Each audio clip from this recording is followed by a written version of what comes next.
இறைமகன் இயேசு கிறிஸ்துவில் மிகவும் பிரியமான சகோதர சகோதரிகளை, இந்த நாளுக்காக நாம் ஆண்டவருக்கு நன்றி சொல்லுவோமா? அன்பு தெய்வமே, இந்த நாளை எங்களுக்கு தருகின்றீர். பெற்றோர்களாகி எங்களுக்கு தருகின்றீர், பெரியோர்களாகி எங்களுக்கு தருகின்றீர், குழந்தைகளாகி எங்களுக்கு தருகின்றீர், நண்பர்களாகி எங்களுக்கு தருகின்றீர். இந்த நாளை நீர் தரும்போது உம்மை போற்றி புகழ்ந்து ஆராதிக்கின்றோம். எங்களை இந்த நாளிலே மீண்டும் ஒரு வாழ்வை தந்து, ஒரு விடியலை தந்து, எங்களுடைய வாழ்க்கைக்கு நீர் அரணாக கோட்டையாக அமையும் போது நாங்கள் நன்றியுள்ள மக்களாக, உமக்கு எப்போதும் துதி மகிமை சொல்லுகின்ற மக்களாக, ஆண்டவரே, இது இந்த நேரத்தில் உம்மை பார்த்து கேட்கின்றோம்.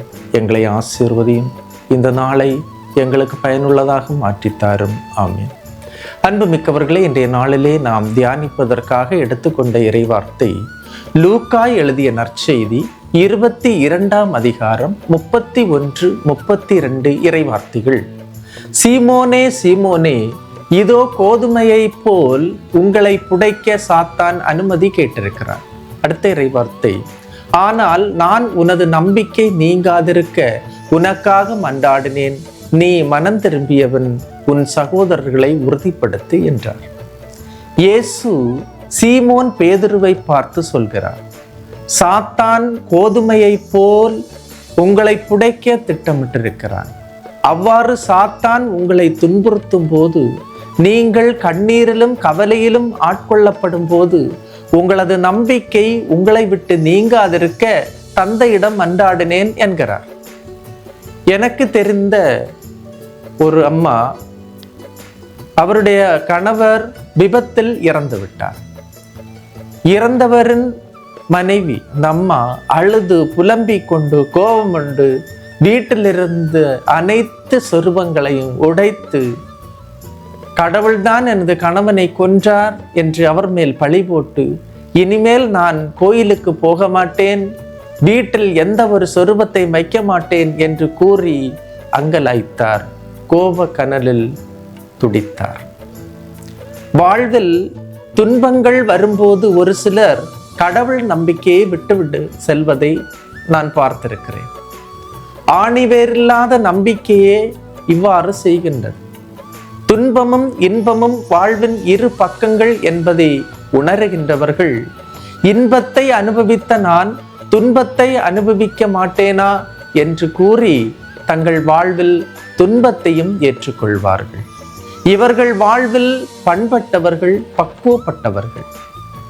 நம்பிக்கை என்பது நாம் எதிர்நோக்கி இருப்பவை கிடைக்கும் என்னும் உறுதி, கண்ணுக்கு புலப்படாதவை பற்றிய ஐயமற்ற நிலை என்று தூய பவுல் நமக்கு சொல்லுகின்றார். சந்தேகம் இருக்கும் இடத்தில் நம்பிக்கை இருக்காது, நம்பிக்கை இருக்கும் இடத்தில் சந்தேகத்திற்கு இடமில்லை.